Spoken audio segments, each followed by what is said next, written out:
You know the video is going to be an absolute banger when I have to throw up a disclaimer, but I do want to be more specific with this statement. This video is going to include mentions and depictions of deceased children, a child being murdered, and there are so many mentions of suicide and there are depictions of it as well. If you are sensitive to any of these topics, I would suggest clicking away, consider watching another one of my videos to support the channel, and hopefully I'll see you another time. These themes are very important to the story, and so sadly I can't just give a timestamp and skip these parts without ignoring half of the game.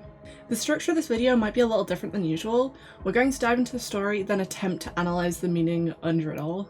And then finally we'll be going through my thoughts, feelings and opinions as per usual because I really like talking about everything. Feel free to get a drink, maybe a snack. This is going to be a long one. Let's talk about Grey Dawn. The game begins with a cutscene of a raven.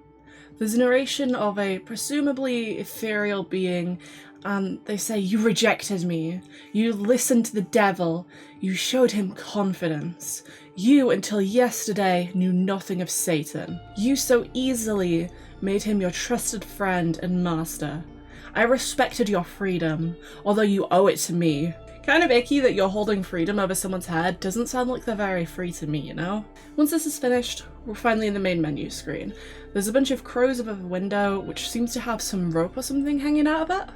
Just to take a moment to say, I absolutely love the camera movement from its original placement in the menu screen to panning around the room, finishing by looking at you, Abraham, a priest in a church. We also have Christmas music because all this happened on Christmas Day, 1911. And yes, I know we're now in January, but I did write the script just before Christmas, like Christmas hadn't even passed, so just let me have this one, okay? Looking around the room, you notice the door has a fair few chains on it. Someone really wants you to stay in here. Sick of the festive music since it's now January, you change the radio station, which goes straight to a presumed news station hosted by a man who is a little too cheerful when he begins mentioning 7 missing children. These children have gone missing since last month, and were in your care. You wonder if they're accusing you. After all, each night you pray for the safe return of the altar boy. God is your witness. The radio turns back on, the news anchor introduces breaking news about a killer priest from Black Tower. Eyewitnesses confirm he really did murder those 8 children. Father Ryan Carpenter is here with a message for him. We have to speak about what you did. You used to call them angels, but in the end you killed them with a straight razor. They were innocent children, Father. There's blood on your hands. There's even blood on the altar. Whilst all this weird stuff begins, there's a swirling red filter on the screen, distorting almost everything around you. And for some odd reason, there's bunnies in the room with you? You pray away these hallucinations? Thoughts? Guilt? I'm really not sure, especially when we only just got introduced to Abraham. He could be anything. You finish your prayer, saying that you know the Lord will give you a sign. Yep, that looks like a sign to me. You open the letter. It was written by a boy by the name of David. He asks for your forgiveness, as tonight he will leave this world.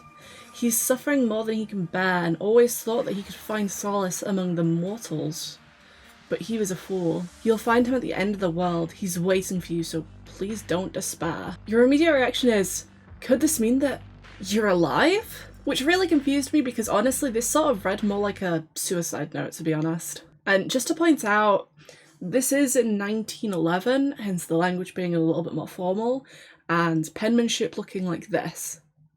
However, I just want to keep in mind that this was written by an 11-year-old boy. An 11-year-old feeling that he's suffering more than he can bear. Thankfully, he left us with a key to open the door. And instead of leaving, it feels like it's a better idea to actually explore the rest of the room and see what sort of a person Abraham is. Especially when there's allegations of him being a murderer. First thing you come to is a taxidermy badger. Badgers are bloody scary creatures. I can guarantee the person who took this beast down probably looks worse than this guy. But going back to the story, I'm a little concerned about your diet of potential badgers considering there's a fork next to it. So maybe it's fresh and not stuffed? I feel like there's other gamey meats that are a bit easier to get your hands on and are probably going to taste better. But I'm not a hunter, so take my word however you would like. More importantly, it has a note saying eating is not a sin. Despite this, it sits upon a stand with the engraving, "He who is greedy is always in want," which I guess isn't wrong. I'm always in want of noodles. Speaking of, I need to buy some more. I swear, like, I buy some and they disappear, like, immediately. No idea how. I'm not eating them a lot or anything. I have no idea what you mean. I need more noodles. Send me nudes. You look at the drawing of David. You question if he can ever forgive you. Next, you pour yourself a nice cup of, bloody, well, be careful, we don't want you to have actual blood in your hands, I guess. At this point, this little stain decided to move. I genuinely hate anything that will move when you're not looking at it, especially in a first-person game. Little Nightmares was fine, but this, nah! I hate this bloody little puppet doll. It creeps me out. And low-key, it reminds me of a puppet that my aunt had when I was a kid, and I would stay over at her house for like the summer and stuff, and this puppet would sit outside the bathroom and I was always waiting for it to move its little head to look at me. Meanwhile, this game, the little fucker starts looking at you from the get-go. It's sat next to a fireplace! Burn it! Oh my god, just throw it straight in the fire. Please, Abraham, just throw it in the fire. I don't know if you're particularly into power metal, but like, through the fire and flames it should go! Ugh! Above the mantelpiece, there's a painting of you with children from the orphanage. All 7 children. Maybe keep this number in mind. You open the door and stepping out into the main foyer of the church, you find yourself transported to another world. By another world, I do mean that you're just in Romania. I don't know why, you just are. But from now on, I'm going to be referring to these 2 places as the other world, which is this place in Romania, and the real world, which is the church in London. Ew, London. The loading screen mentions that you received a letter which seemingly came from another world. It has the scent of paradise. Spicy seafood noodles. I swear when I was writing this script, I just needed to eat some noodles. I don't know what my fixation is. David says, "This place is not your world. It is within the grasp of heaven. It's a part of paradise. God himself gave us this place. Only the brave, the righteous, and the loving can stay here. You're not one of them yet. In time you'll change. Soon your eyes will see the truth. You'll break the seal of the mystery." Anyone else like hear the word righteous and like it just sounds like a backhanded compliment nowadays? I don't know if that's just me. Genuine question at this point. You walk up the path and discover a painting of Christ. David says it's a gift for you, and you will find more of these. David then states, "Bring enough of them to the great priest, and he will reveal a great mystery to you about life and death." According to the game, this was a place of peace and purity, as if imagined by those who write children's stories. When returning back to the normal world, you question if that place was even real. Personally, I question what the frog is doing, and then my silly little brain decided to make a new song, so just enjoy this. Let the froggies hit the floor, let the froggies hit the floor, let the froggies hit the floor, let the froggies hit the floor.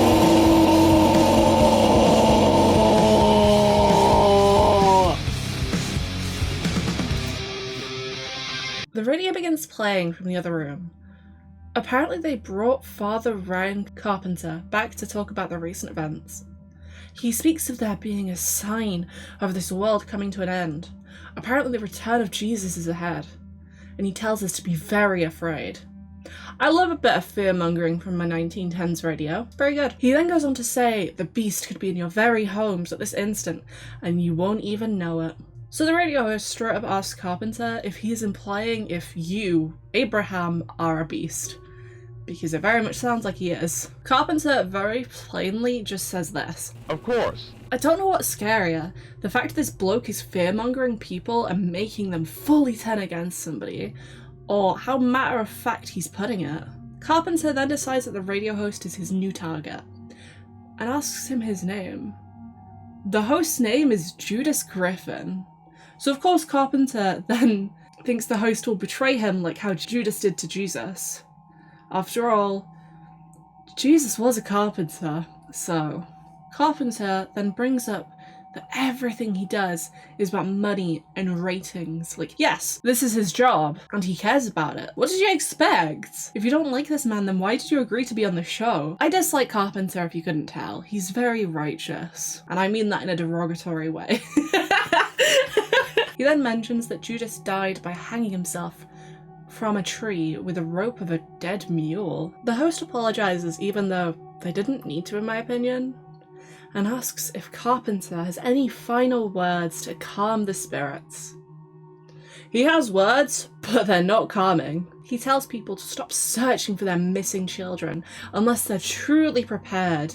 Satan has likely dumped them in a ditch with their throats cut. I know it sounds horrible, but this is the truth. Satan is real. I have so many thoughts about this, and I genuinely just, the disdain that I have for this man. You go back to the foyer and notice this wonderful frog statue.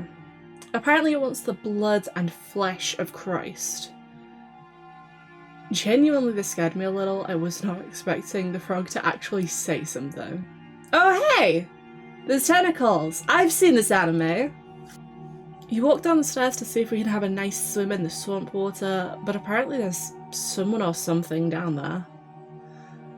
You pick up a book called The Roman Ritual, with some prayer beads. Supposedly you've used these before to banish a demon that tormented both you and David. Speaking of tormenting, this little doll has moved again, and it likes to follow you around in this entire game, staring at you with its creepy little gaze. I genuinely dislike this doll. It is so creepy. You interact with the doll and hear a voice saying, "God is dead. The creator of all things is no more." This is going to be a running theme. The phone begins ringing and of course you answer it. It's a woman who slowly becomes sounding more demonic, just praying. You check back on the door and there's a child's drawing, presumably by David, showing him in the room, just next to the phone. However, it's still locked. The room on the left is now open though, so you go and open the door, and if you're like me, you get scared by these crows.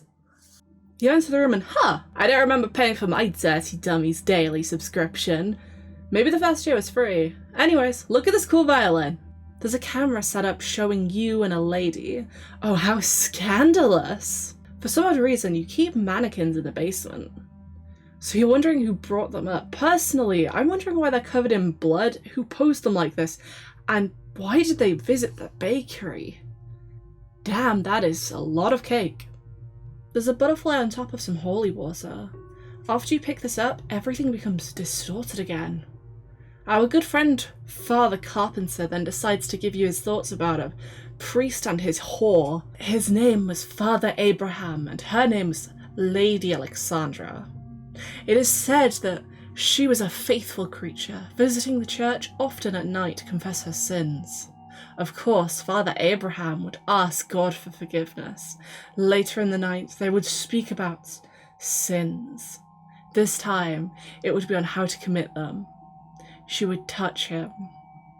Her carnal lust knew no shame. She would plead with him to touch her sinful flesh, and feel the sweetness of her lips. He then proceeded to quote the Bible. This was all going on through the radio. I wasn't particularly clear about that in retrospect. But of course, using your faith as a scapegoat to control women's bodies and needs is a fun pastime for this man. I mean, it is 1911, but still.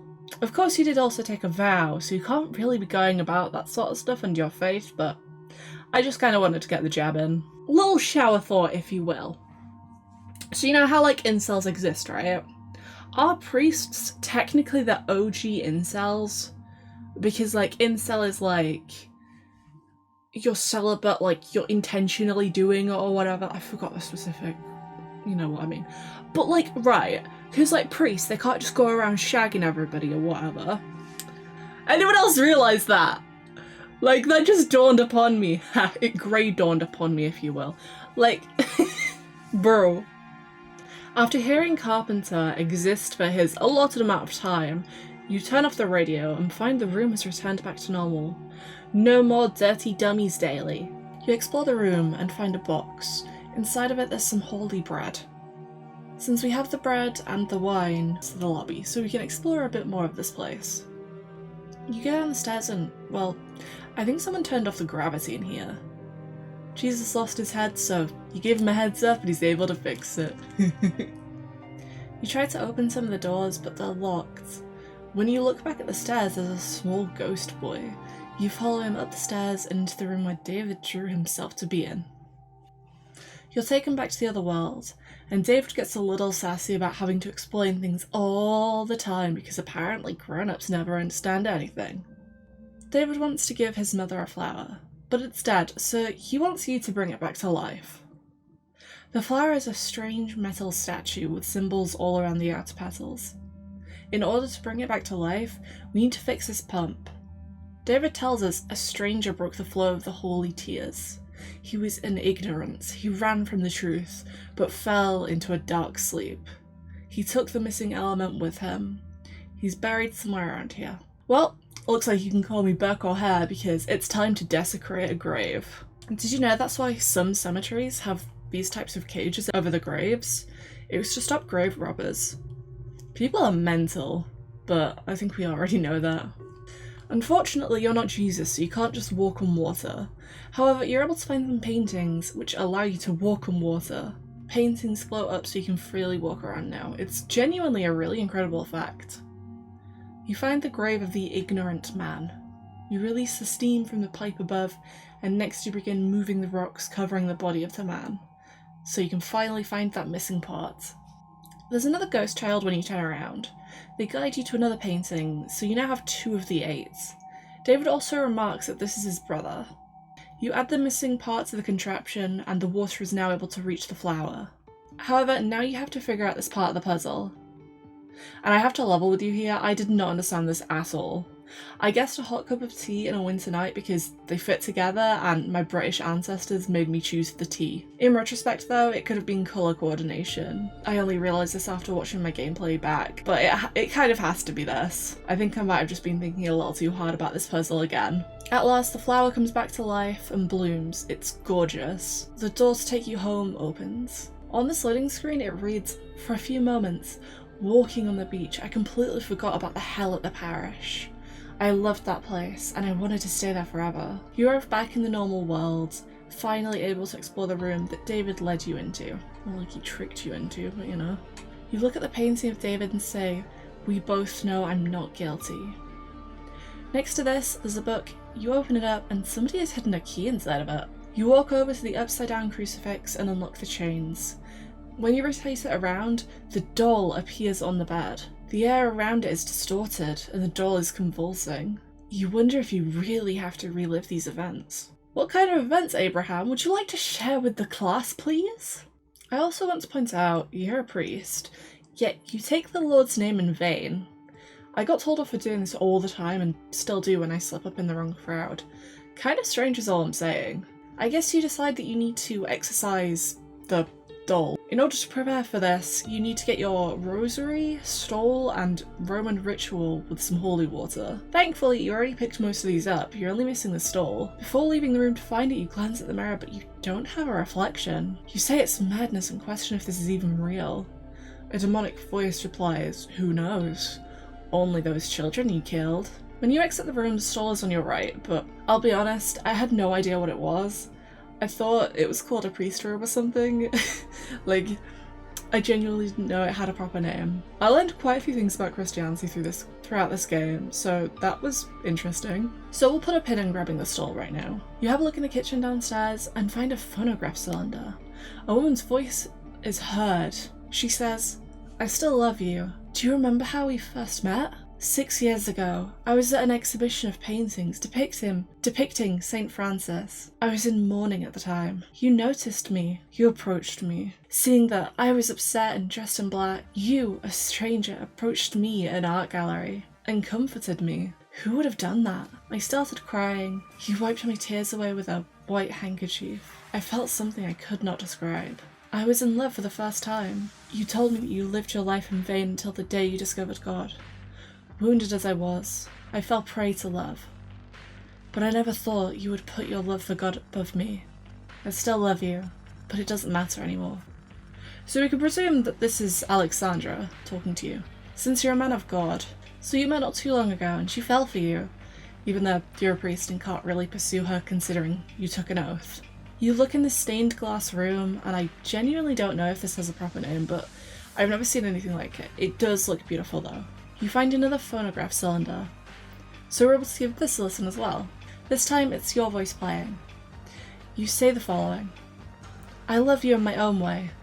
Unfortunately, we will never be able to marry. As a priest, I am forbidden to do that.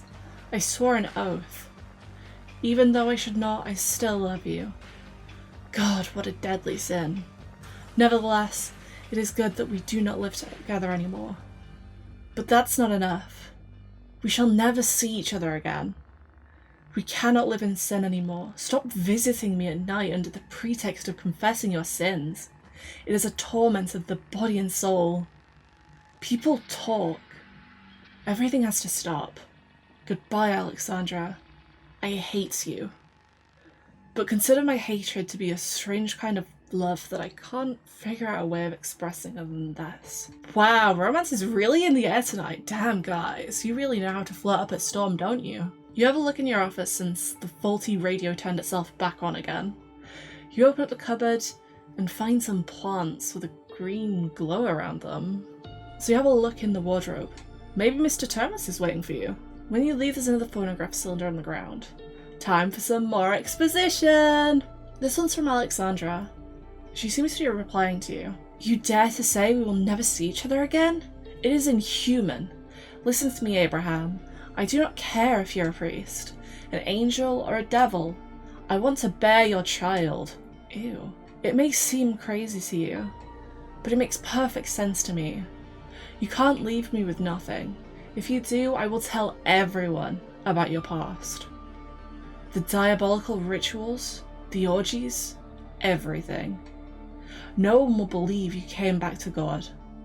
Give me the child I want, and I swear I will leave England forever. I do not deserve to be abandoned with nothing like one of the children at the orphanage. A few kisses you call a sin, considering the depraved life you led before becoming a priest? Faith has messed with your mind. Give me a child or I'll ruin you. Gatelight gas keep go, boss girly. We love a woman who will blackmail someone for a child. We actually don't. Children are gross and blackmail's not okay. To say the very least, this is messy. And I don't think we know enough about it to say if she could have actually been sexually abusing him or not, but irregardless, what she's doing is not okay. If it is confirmed, it would just depend on how terrible her actions truly are. They're diabolical nonetheless. Going back to the main story, you grab the stole and perform the exorcism. Everything becomes distorted again. Blood pours down the walls, spiders begin crawling around. And for my fellow arachnophobes, I'm censoring all the spiders, don't worry, I got you covered. When you finish the exorcism, you find a chest stopping you from opening the door and leaving the room. You notice something in the oven. You change all the dials to 6, so it literally has the combination 666.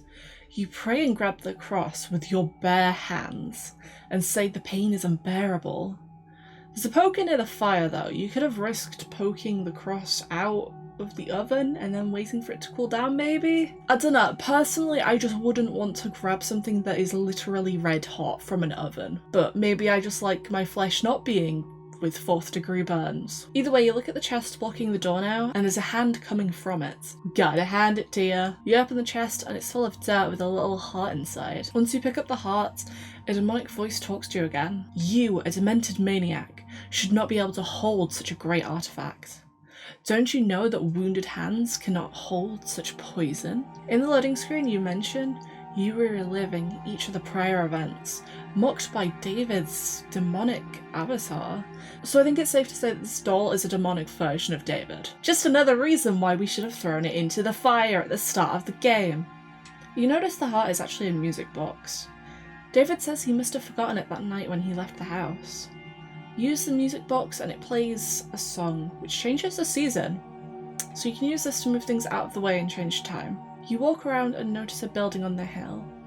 You need to bring an offering to get inside of here, but not just any offering. You need to kill a demon and bring it here. You ponder, a demon as a sacrifice? Where could I possibly find one? I don't know, maybe you use that weird demonic doll thing. That would be a good start in my opinion, Abraham. Have you not considered that? David then decides it's time for you to meet my brother, Alexander. The Little Prince, as everyone calls him. He has a special trap that will help you on your journey. He lives in a small house on top of a hill somewhere around here. Abraham then says that David never mentioned his brother, and I just have to say, Abraham, my dude, the last time you went to this world, you followed Alexander to grab the Jesus painting. My memory is dreadful, and I remembered that. What is wrong with you, bro? Also, from here on out, I will be referring to David's brother as Alex, so it's easier to follow, especially when another character is called Alexandra. I will 100% mix up the names. I honestly thought that I already had up until this point. When you return to the graveyard, Alex is stood by a woman crying, bawling her eyes out, clearly upset over the death of her son. He guides you around, and you interact with some of the graves of and watches the ghosts of some children appear in the ground and become angels. You leave the cemetery and David decides to tell you a story. Once upon a time, there were two great warriors, a shepherd and a little prince, fighting against an unjust king. The two warriors reached the gates of the city and called out to their enemy, the king. He cowardly hid behind two of his archers. It just so happened that some of their arrows were dipped in poison. One of those arrows hit the little prince. So presumably Alex was poisoned by his father? I genuinely don't know. It doesn't really get mentioned really outside of this, but I'm really wondering if dude got poisoned by his dad. I get confusion. You find Alex's resting place. The book talks of Alex's death and how he couldn't breathe as desperately as he tried to. His mind was the only thing that was still intact, somehow, but it ends with a quote, "Some say that his crying echoed more than 1,000 tolling bells." You enter the tomb and, well, there's lungs, 2 hearts, and a brain, all laying out on a table. You complete the puzzle by connecting everything up, and all the bells start tolling, I guess to represent the crying. As you complete the puzzle, the entire science experiment dissolves, leaving a small boy in a casket. You take a look at Alex and ask yourself why God always allowed children to die. David tells you to not be sad because you need to be brave now. There's a golden bear trap with images of Jesus all around the outside, so now we just need to find a demon to fall into this, I guess. When you return back to the real world, the radio host tells you, if you're hearing this message, then please go outside. It appears that someone has a surprise for you. You can find it next to the fountain in the churchyard. You rush outside and realise, this is the first snow I've seen in years. It makes me oddly comfortable. You walk a little more and realise, this isn't snow. What is this? You walk some more and notice a giant erupting volcano. It's volcanic ash. I'm also pretty sure that this amount would have probably made you suffocate by now, but who am I to know this sort of stuff, right? You reach the fountain and see a smouldering car that was clearly in an accident. You try to talk to the police, but they're just ignoring you for some strange reason. Looking inside of the burning car, you can see the body of a small boy. You figure the car engine is going to explode, so you need to put out the fire. Thankfully, there's a fire extinguisher next to the wreckage. That was lucky, I guess. After putting out the fire, the boy has been replaced with the notes. A demonic voice reads, "We do not abide by the law of God. We are legion.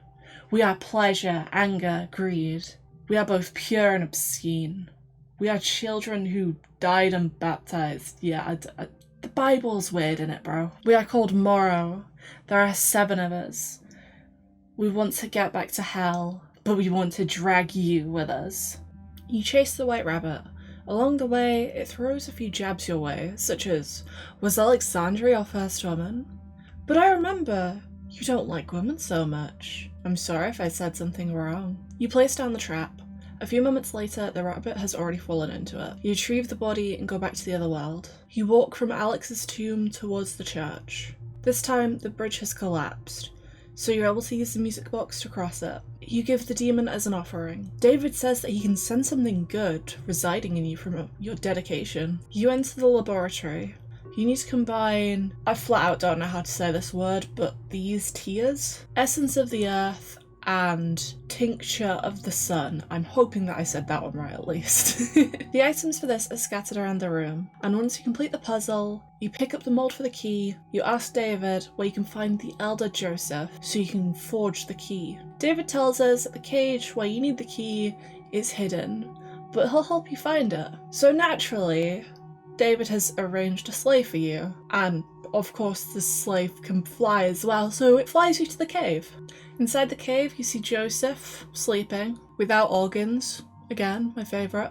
Pretty good. There's a book that directs you for putting all of the substances into the athanor, and use a bone from the elder to heat the fire. Then you can use the mould in order to forge the key. I do just want to point out, the bone you use is resting on the book, but it's plainly said that the man on the bed used to have this bone in his body. So does this mean that they cut out one of their bones for this? I mean, I wouldn't be too surprised, but just a bit weird, innit? Currently you're using alchemy in order to make the key, and you need this man's bones because alchemy. Once you pick up the key, you realise now you hold this key, you're closer to finding the truth.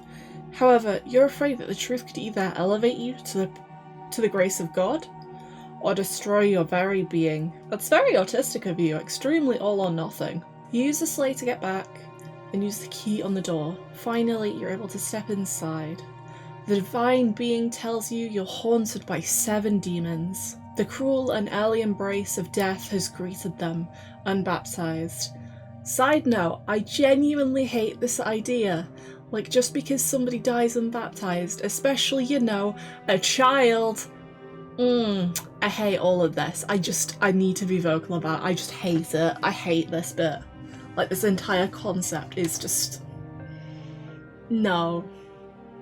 I don't like it. Anyways, you need to place their hearts on the altar to put them to rest. You also need the skull of a saint. The being advises you to search for a book of rituals in your library. It will help you when you have to face them. You return back to the normal world and head to the church library. The doll of David is waiting for you. I'm surprised he wasn't expecting you on a swivel chair, maybe a white bunny in hand, you know? I've been expecting you, Mr. Bond. The room fills with locusts. When you attempt to walk further into the library, they swarm all around you. On the cabinet by the demon doll, you pick up a candle and a thurible. I hope I said that right as well. Presumably filled with incense. You walk through the library, lighting all the candles, which seems to push away all the locusts. You get a bit angry about the demons haunting you and decide to yeet a book through a glass case, because that's a rational thing to do, I guess. Underneath the book that you threw, there's a newspaper. The headline talks about cholera. Apparently 2/3 of deaths are attributed to cholera. They advise people to boil all water before drinking it. Most victims are those who are homeless and children from orphanages or poorhouses. Finally, it dawns on you. The 7 missing children are in fact victims of cholera. You knew it couldn't have been you. So now others need to know. So who better to tell than the radio host, since they seem to enjoy spreading news? You call in and the host is shocked that you called. The child murderer himself, he asks? You tell him to silence your lying tongue. You know as well as I do, those children didn't go missing. They died of cholera. Stop turning people against me with false claims. The host then goes on to say, Father, please listen, we don't care if you killed them or not. We're particularly interested in that poor little altar boy, David. What did you do with him? Please do tell. You hang up on him because you check the glass case and find a dagger, which in the past you used to slit the throat of a lamb. A memory you're now ashamed of. You look around and notice the demon doll has moved. I bloody hate this thing. I cannot stress it enough. It should have been thrown into the fire. You tell the doll it doesn't scare you. I mean, speak for yourself, bud, but sure, I still want to throw this thing out of a window. Unlike the other times it's been around, it actually talks back to you. I am a mere object. What harm could I bring? I know where you can find the book, but you must sign a blood pact on the shelf right here. You prick your finger with the dagger and make a cross on the doll's head and say a small prayer. Demon David doll did not like that. On the shelf there is now a small cupboard. In order to open it, you need a key. You spin the pentagram and check wherever it says the key is. Down on the shelf, on the table, on the glass case, and finally in your hand. You take the dagger and cut into your hand, pulling out the key. Ew. After most of this game, your hand probably looks like Swiss cheese, to be honest. I'm surprised you don't have a rag covering your hand to protect it from infections and maybe help the healing. Honestly, it should just be bleeding constantly. At last, you open up the cupboard and find the book the ethereal voice had told you to look for. Loading into the other world, we get the thought, I decided to perform an exorcism on the 7 unbaptized children that had died of cholera. I knew I might have to rip their hearts out of their chests with the ritual dagger. I will clarify right now, you don't open up the bodies of the children. You pray over them, and it reveals like a resin heart. There is no gore based around children, thankfully. You just see their bodies, which in itself is not the best, but could be worse, right? David welcomes you. This was his home for a long time. And he and all the children have been planning on holding a tea party on a nearby island. But they can't start until everybody is there. Alex was left locked inside his bedroom. It's nice seeing the kids looking happy and playing here, honestly. You enter the house and immediately see a doll hanging from a crucifix. You pick it up and find another in the next room. Looking through the glass, you can see the children interacting and just generally having a good time with each other. But when you open the door, they're not really there. Whilst you walk through the house and grab the dolls, you find a letter. It reads, Dear Mum, this is the first letter I'm writing to you. I am so happy here. I would never leave this place. I'm always playing with the other children. Yesterday we found a new magic formula that can change the colour of flowers. The letter has a drawing at the bottom with David and Alex. There's a child writhing around in their bed. You find a needle and tell David this isn't funny. He replies, it's just a game. Go ahead. However, instead of using the needle on the child, you move your hand into the way so the needle goes into your arm instead. David then says, you're beginning to understand. It was just another test. I'm sorry, but what? This is kind of where the game started losing me with the religion and metaphors of things. So I am trying my best here, but I probably am going to miss a few things here and there. I also dislike the whole everything's a test thing, but that's my general gripe with religion. David wants you to find all the dolls, and in return he will give you the names of all the children. You find another letter. Thank you for visiting me every week and bringing me apple pies. Alex is not feeling well these days, but he will regain his strength. Today, we discovered a new formula that can bring back dead flowers to life. I love you, Mum. This letter has a picture of the 2 angels watching over someone. You see an open book and it reads, Today, something special happened. A woman and her husband came to the orphanage looking to adopt a child. She was very beautiful with long dark hair, and he was charming. They looked like wealthy people. The monks gave them David, the wisest child in the orphanage. I found this to be very morbid. To get to the other island with all the children, you used a child's casket as a boat, and 2 processional crosses as oars to row across. The children are holding what looks like a funeral for one of the kids. You ring the bells to start the ceremony and the children begin praying. On top of the coffin, there are parts of some gold plaques. On your way to the church crypt, you open the door and things become distorted. You watch as a butterfly shows the end of your relationship with Alexandra. Alexandra asks why you became a priest. You said it was because of your love of God. She walks away but you follow her, putting your arms around her, and she tells you to leave her alone. You continue following her and again she tells you to leave her alone. You try and stop her and ask where she's going, but she continues running and again asks you, just leave her alone. You beg for her to not do whatever she's going to do. She throws herself off the ledge to the crypt, and she tells you, you still don't understand. We lost everything, Abraham. Everything. I just can't handle this pain any longer. We watch as her body turns into butterflies as she falls down. Abraham thinks to himself, suicide, such an incorrigibly selfish thing. Fuck off, Abraham. No one asked for your opinion here. That entire thought process is very dangerous. However, does it make sense for a man in 1911 to say something with the emotional depth of a toaster? Yes. So does it fit his character? Yes. However, counterpoint, f you, Abraham. Thank you for coming to my TED Talk. You reach this room. I flat out have no idea what to call it other than nightmare fuel, and speaking of nightmare fuel, you decide to put on one of these diver's outfits and go into the murky water. In the loading screen we get this. Alexandra's death was haunting me, and I was heading towards the abandoned crypt. The last funerals were those I had to exorcise. I want to know why you had to exorcise these kids, to be honest, unless it's simply just they have a demon haunting them and they were using the child to get to you, which I still don't like as a concept, to be honest. As you walk through this disgusting water, you say, the devil is twisting the reality. There's another phonograph cylinder, and it's a recording of you saying, it's crazy what's going on, Alexandra. We must stop. I accept that no matter how much we try, you will never be able to get pregnant. You're infertile. I'm sorry, but maybe that's God's will. Do not despair. Whenever you need my help, write to me.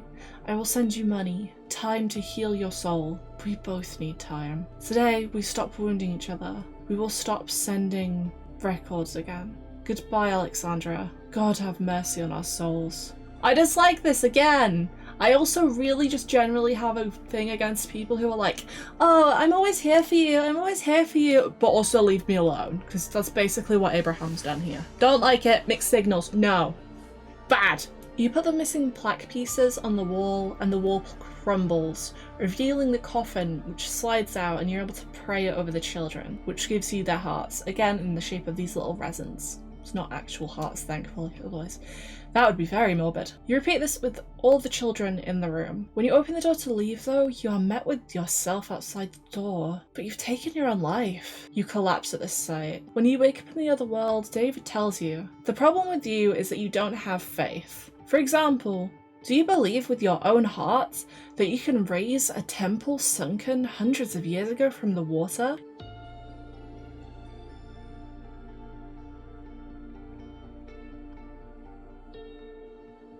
This then leads you to a little puzzle. Once you complete it, a bridge appears. You notice another bridge. The island is covered in ancient Egyptian statues, specifically of the god Anubis. He was the god of the underworld. There's also cat statues around too, which I think is supposed to mean good luck.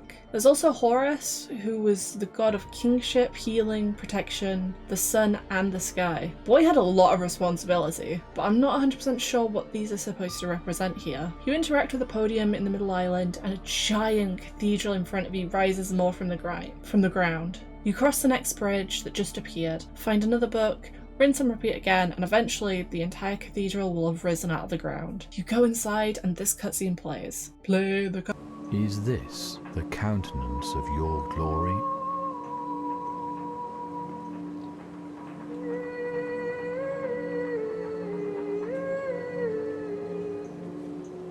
Back in the real world again, you go into the other room of the crypt and pray over the rest of the children. You collect the final heart and your vision goes black. You say, I'm fading. Back into the other world. You just plainly say that you're dead. David just tells you not to worry though, because you can make a magic potion to bring you back. This is like the most nonchalant death I think I've ever seen in any media ever. A child holding a rose is waiting for you. And then you get Thanos snapped away. You walk up a hill, and I think this might be Noah's Ark. There's a little puzzle that's on the boat, which I actually had a little bit of fun with. But inside of the boat, there's a room on rails. You explore the room and find the ingredients list for the elixir of life. You find some mercury in there as well. Abraham wonders why it's in such a precious container, and with 2023 eyes, or 2024 eyes, considering when this is going to get released, I'm glad it's in such a complex container. Have you ever heard about Mad Hatters? Have you ever heard about why Mad Hatter became a phrase? Look it up, it's genuinely wild, or at least I think it is. You found a handle in the room and use it on the contraption,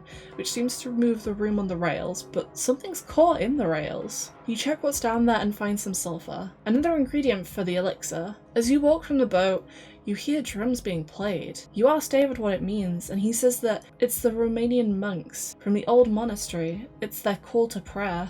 You sip from a random goblet, and a lily blossoms in the lake in front. It helps guide you through the area as it beams light into the sky. You walk into a cave, and there's a small room that contains whatever you desire the most. For David, it has the best sweets and toys he's ever seen. For you, however, it's an alchemy table, so you can make the elixir. You find some matches, and finally you have everything to create it. You light the candles, fix the image of Christ, and begin mixing the ingredients. Back into the real world. And I hope you're not getting whiplash because I know we've been switching around between the two quite a lot. When leaving the crypt, you see a cart outside with burning horses. This is genuinely insane. I love how this looks, by the way. It's genuinely incredible. But also we went from a very grounded world to a volcano chilling in the back and now fire horses driving a cart, which is being driven by our favourite demonic demon doll. Demon Doll tells you to come in. Let's talk. Hell is not temporary. Hell preserves the pain after death. You'll have no flesh to experience your sinful delights, no stomach to enjoy food, no tongue to enjoy that sweet wine, no body to enjoy the pleasure of your whores, yet you'll crave all those things. This is pain. Instead of being dropped off by the parish, you're by the church. You enter the chapel and notice a doll sitting at the very back on the balcony. There's also a blueprint for Icarus's wings. You put something on the altar, with nothing to really do in this room yet. You head down to the basement. And guess what? Your Dirty Dummies daily subscription seems to be back in swing. The basement has been changed to look like a brothel. Apparently earlier it was just a storage room for the church. You pick up a decorative sword from an upright piano and notice some eggs on the ground. With this thing on a bed overlooking the room. I genuinely don't know what to call it. You decide to slice up one of the fleshy eggs, and Mr. Demon Dude doesn't seem to be too impressed by this. You tell the demon they're not real and to just be gone. They ask for something to eat because they're hungry. They suggest the fruits of your fleshy desires, the fruit of your sins. You go down to the pool in the middle of the room and find another room surrounded by shelves holding jars with dead fetuses inside. But just putting a pin in that for a moment, we have another phonograph cylinder to listen to. It's of Alexandra speaking. I love you, see? I knew there was a way. It's perfect. We both have what we wished for, forever. We never considered this before. And it's not even a sin. On the contrary, I cannot express my happiness in words. I remember when I was telling you that I would denigrate you in front of people. How stupid I was. The devil clouded my mind. God really exists. I see the grace of God each time I look him in his sweet eyes. I love you, Abraham. As we know that Alexandra is dead, it seems like she's egging you on to unalive yourself and join her. Yeah, I don't know what to say to that, I'll be honest. You grab some prayer beads and drop them into the jar with Norman Reedus's funky fetus, and hand the jar to the demon. Dude just straight up eats the whole thing, glass jar and all. Presumably from the prayer beads, he has a case of spontaneous combustion and the demon dies, revealing a door. You walk through the cave and eventually see a small shack. You see a body of a saint who saved us from God's wrath. You take the skull, finally completing the weirdest shopping list I think I've ever seen. The loading screen here completely lost me. I'm honestly sorry, game devs, I'm trying my best, but amongst all the corruption, I found the answer to why we're still alive. The world exists because of the saints, because of the little prince, because of David. I don't understand what this is supposed to mean or what you're getting at. I am very confused. As somebody who doesn't believe in this sort of stuff, I think I'm just not the demographic or something? I don't know. I wish I did know. I wish I could understand. Back in the laboratory, you place down all of the hearts and skull. David says, "You've done it! You've banished them! I know you have a lot of unanswered questions, but words are the source of misunderstandings. Inside there is a special toy I crafted for you. The key to our little secrets." There's something unnerving about children saying our little secret, and I hate it. Back in the chapel, you place the reliquary on the table. A cross combusts into the room. You explore the church and check back at the crucifix, and the body has moved onto the crucifix. You walk over to the cross, but One of the chandeliers comes crashing down, opening up the floor. Flames come bursting out of the ground. You scramble around grabbing rope, feathers, wood, and wax to make Icarus's wings. You tell yourself this isn't real, and question why you're here. You fly over to the cross, but unfortunately when you get there, your wings burn up. The cross falls, knocking you into the fiery pit below.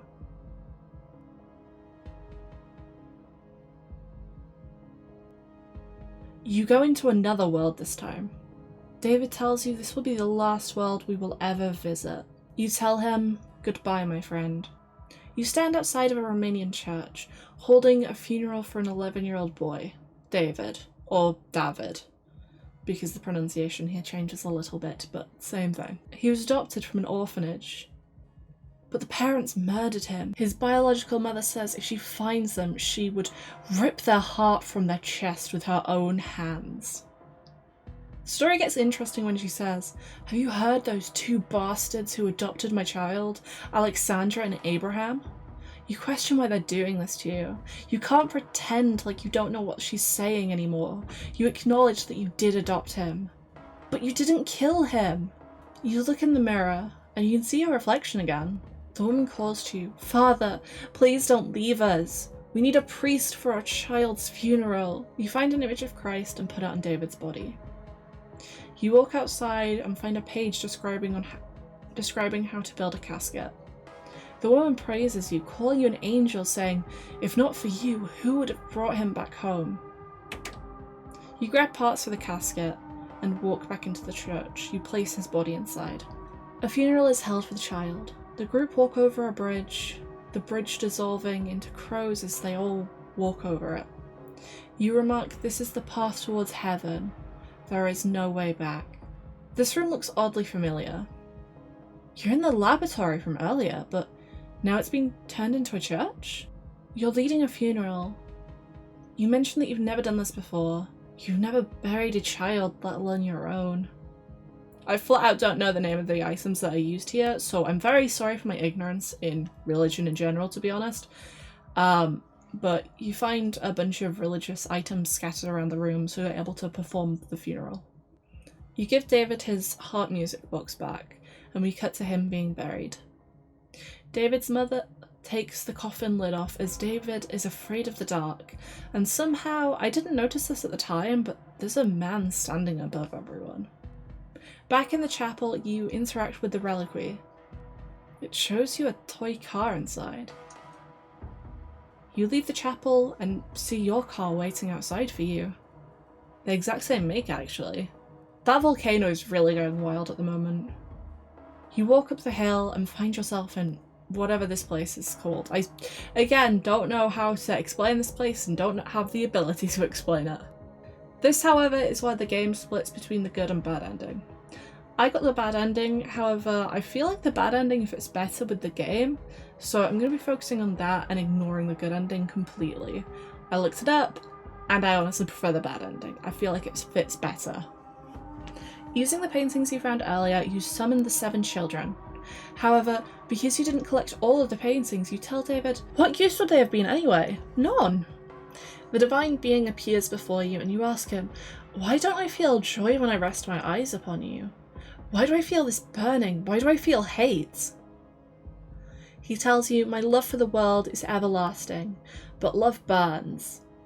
It is the river that separates the worlds. The righteous rejoices in the light, while evil suffers unspeakable torment. In the loading screen, you just say that you failed him. We finally get to the end of the game and find out the truth.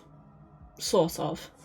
You're driving back to the parish, and your point of view changes to David.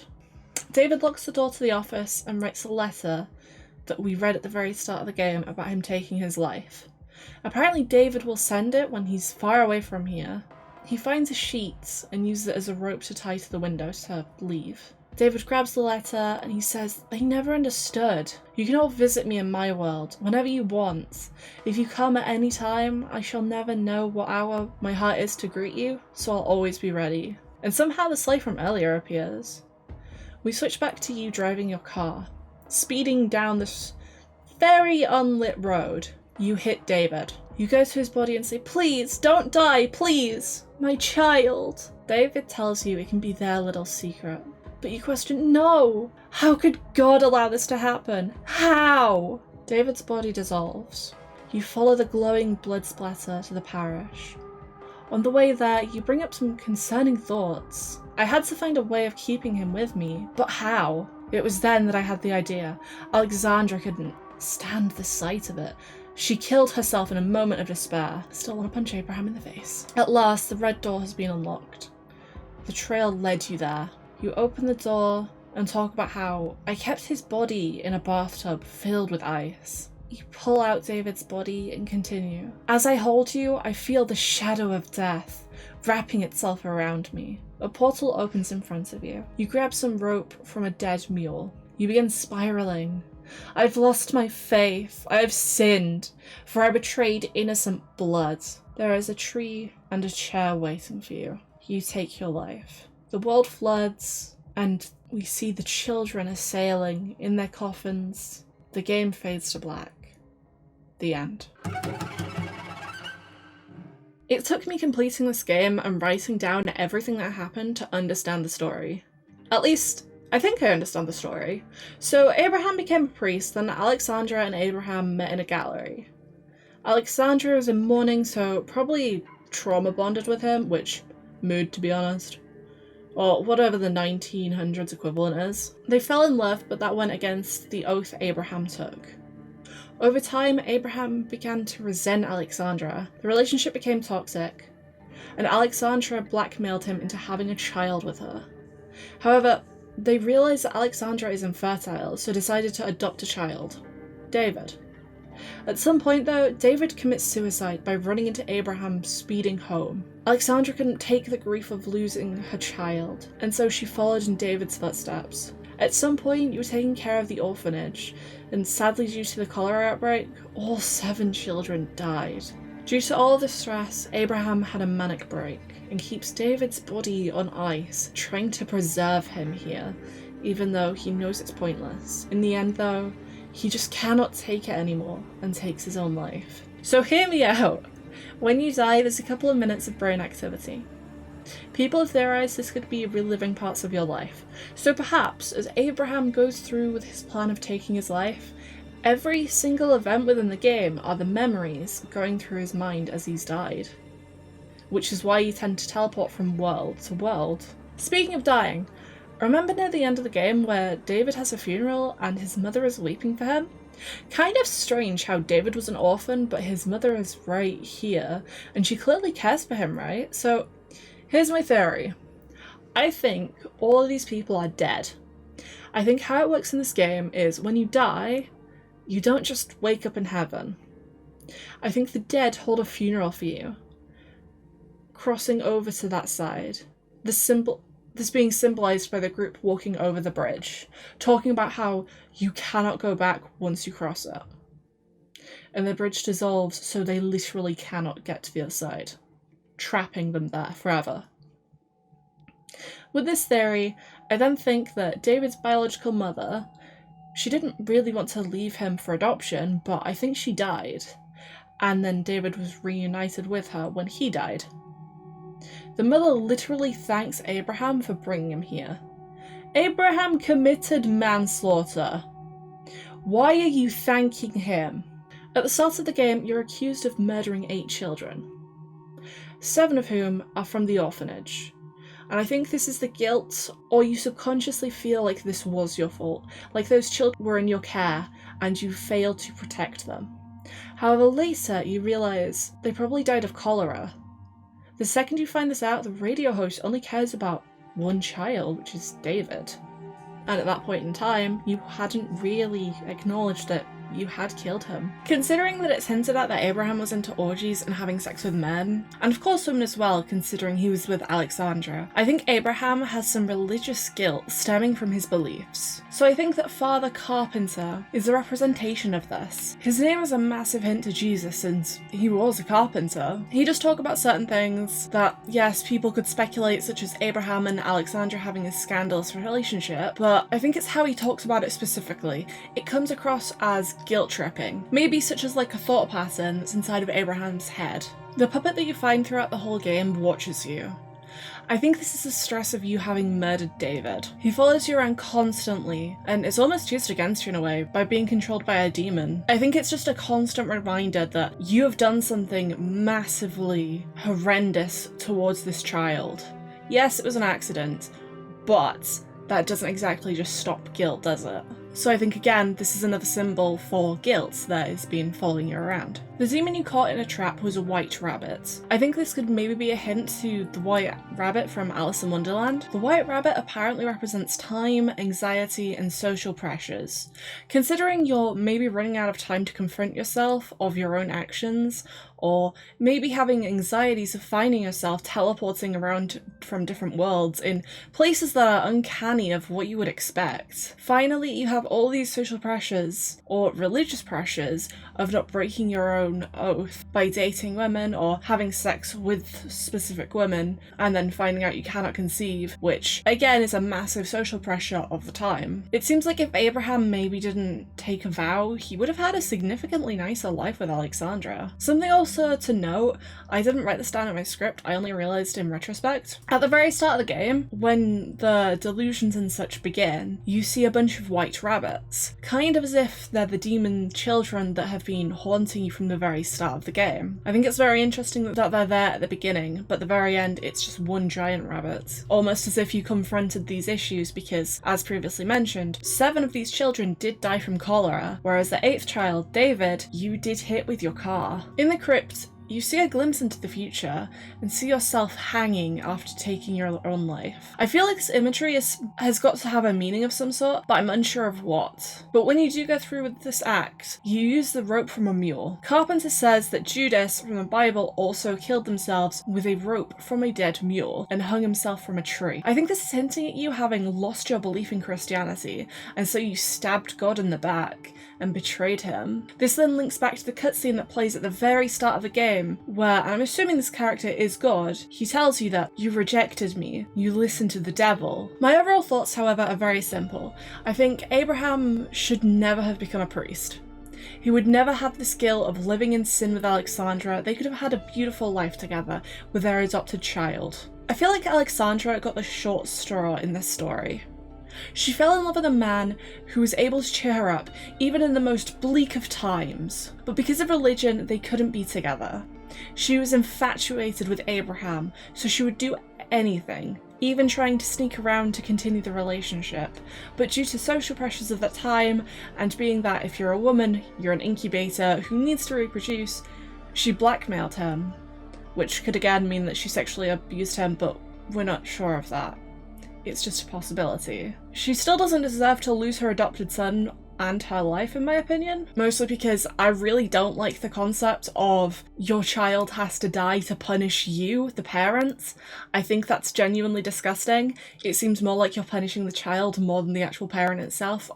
It's such a flawed train of thought. One final thing, and it isn't the fault of the game, because this is very much how I think a lot of people view death in the past. I feel like they were very upset over death because they lost someone. They were punished by losing their child. I feel like this just turns your child into property of your own. You lost an item and now you're upset because you can't get it back. And so God wants to punish you. But why do you need to punish the child even more so by taking literally everything from them? That entire train of thinking is ridiculous and ludicrous at best.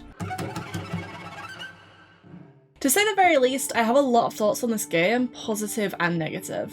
I do want to make something very clear though. The developers behind this game are called Interactive Stone, and I accidentally found their LinkedIn. Does anyone else feel like LinkedIn is just corporate Facebook at this point, or is it just me? I mean, I'm glad I found their page though, because even though I had glanced at the credits of the game, it spelled out that there are only actually 3 developers working for this company, which honestly makes this project incredible to me. They were able to come up with a game of this scale. And yes, some parts have been outsourced, such as the music and the translations, but that doesn't make it any less impressive in my opinion. The developers are also from Romania, so presumably their first language is Romanian. So things like spelling errors are present throughout the game, but personally I don't think they matter, but if you see any, just ignore them. It's not a big deal. Considering my skill set is within games arts, I figured we should start off here. The environments in this game are genuinely gorgeous. The lighting is brilliant. One of the main things that I learned at university is that your lighting and textures are going to depend on if your game looks beautiful or becomes an eyesore. The textures for the most part are brilliant too. The main textures I didn't really like were things such as Abraham's hair, which not only is notoriously hard to get right, you only see Abraham on the loading screens, and on occasion his reflection, so this isn't exactly a big deal. I thought the White Rabbit's fur looked very plastic, but it didn't take me out of the game personally, so I don't see it as a big problem either. The outside environment in the other world, aka Romania, look phenomenal.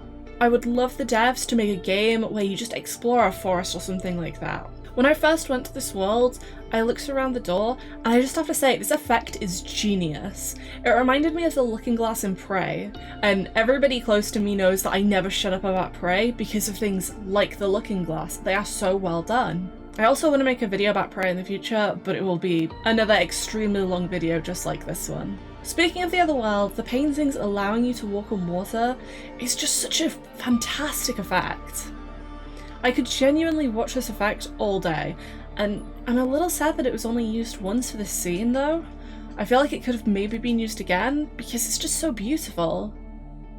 Although, I do like other mechanics that are used later, such as the music box. The laboratory in the cemetery section looks like it was based on St. Basil's Cathedral. It's so colourful and has the onion-shaped domes. With St. Basil's Cathedral being in Russia, however, it led me down a rabbit hole of trying to learn about Romanian architecture for this part. I ended up finding out that during the Middle Ages, Romanians weren't allowed to build Orthodox churches from stone. Only Roman Catholics could do that, so they built churches out of wood. Weird that we decided to gatekeep building materials, although I'm the type of person that thinks we should all just get along and work together to build a better world, so take my word however you want there. Getting back to my initial point, however, I did find that Romanian architecture was influenced by Byzantine architecture. However, Russian church architecture has roots in the Byzantine style, so they do have very similar designs that are used between the two. Going back to visual effects, when you see the children playing around in the other world and visit their home, seeing the children living through the windows and doors is so fantastic, but when you open the door, they're not really there, which personally just left me feeling so upset and hollow. It's so brilliantly well done, which does sound kind of weird, but games such as this or Cyberpunk, I play them and feel upset and just so distraught at times. But I absolutely adore how the game is able to actually make me feel some sort of emotion. It really shows that it made an actual impact on you in some way and makes it more memorable. When you run to the crypt and see Abraham and Alexandra interacting through the butterfly, I feel like this is a really good way to show the events that took place. Especially since it saves on things such as animation, which if done badly could really take you out of this impactful scene. When you get into the crypt, however, it looks like a literal hellmouth. There's giant teeth and the water could be considered stomach acid eating you up, like the emotion from these children dying so close to you is eating you up. Something I don't want to overlook within this game is the 2D art. We have countless paintings, drawings, and such everywhere. They're beautiful. I love the style of art used when drawing David, even if he does comment about them making his eyes too big. I genuinely love this style. My only issue with the overlay, however, goes back to when you're in the crypt. The diving helmet is very chunky and takes up a lot of your vision, which does make sense since it's a bloody diving helmet from the 1800s. But the problem that I found is that because it limited my vision so much, I struggled with this part of the game to get the objective done. And so I wish instead, when the player emerges from the water, they took the helmet off and placed it on the ground next to them. Since you don't leave the area and have no real reason to go back into the water, it wouldn't be a weird way to stop the player from going back. But also because of this, then you'd actually be able to look around properly without your vision being hindered so much.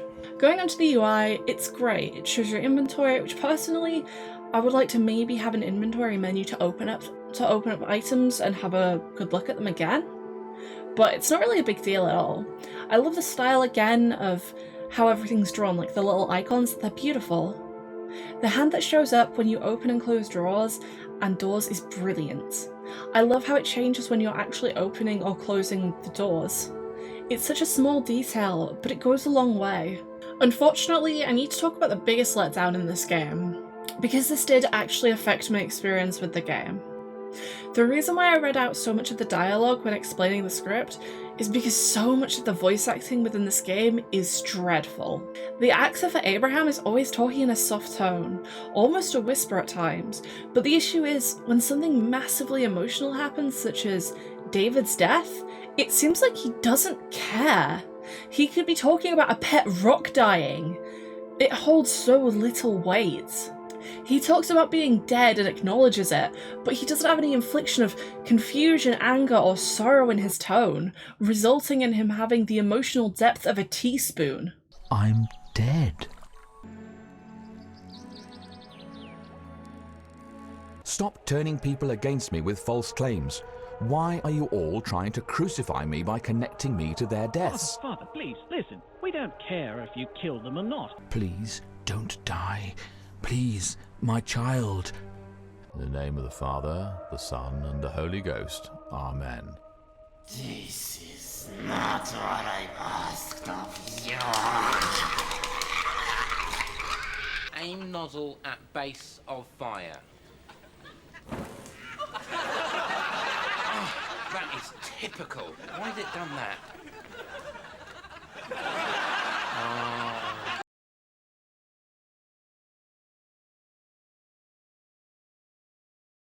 Maybe the direction for the acting didn't go as planned or something? I have no idea. But it's just such a shame that this is where the game fell flat for me. The voice actor for David is probably a child, and they did a great job with what they could, because a child voice acting and having to come out with some of these complicated lines is extremely difficult as is. And if the child isn't an actor, then that's genuinely impressive in itself. When you answer the phone near the start of the game, it's very clearly text-to-speech, or TTS. They added some effects onto it to distort it so it's a little less distracting, but personally I've heard the exact same TTS before in a game called Deadly Broadcast, so it completely took me out of the game again. When I first heard Alexandra, I genuinely thought she could have been done with TTS. She speaks fairly flatly in sort of a very monotone way, so again, she has no emotional depth. David's mother is probably one of the most emotional characters within the game, which I think is why the others stick out so much. She is weeping and crying for her son. She's filled with so much grief. Grief that Abraham should also feel and show. The radio host Judas was brilliant. They actually sounded like they belonged on a 1900s radio. However, they had weird parts with emotions, since they sounded a little too happy when talking about children that are missing or having been murdered.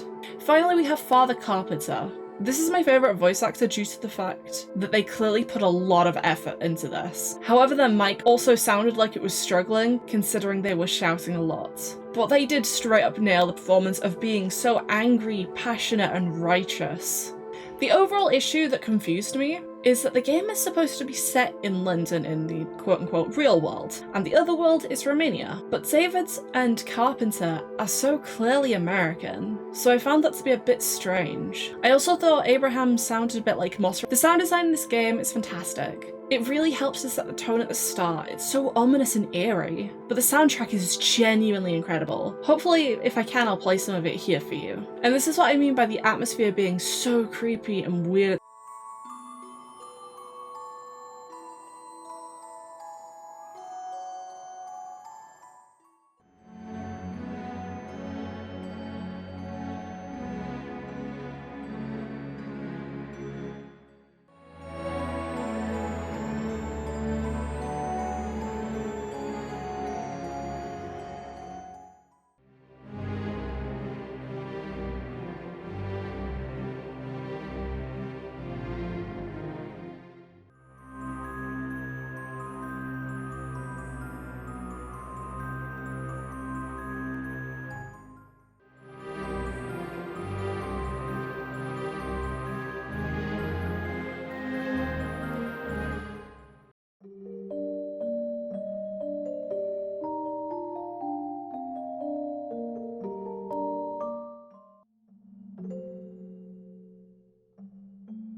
Oh, and something that I would like to point out, the community loved the music in this game so much, many of them wanted to track it down so they can just listen to it, and people have even mentioned wanting to buy the original soundtrack as a DLC. I don't feel like I need to talk more about the story, since over half of this script has been dedicated to it. However, I will say that I genuinely did enjoy playing this game and piecing the whole thing together. I really hope the developers are working on another project, and if they are, I cannot wait to play it. This is my longest video. It's 27 pages long, so please consider supporting me on Ko-fi.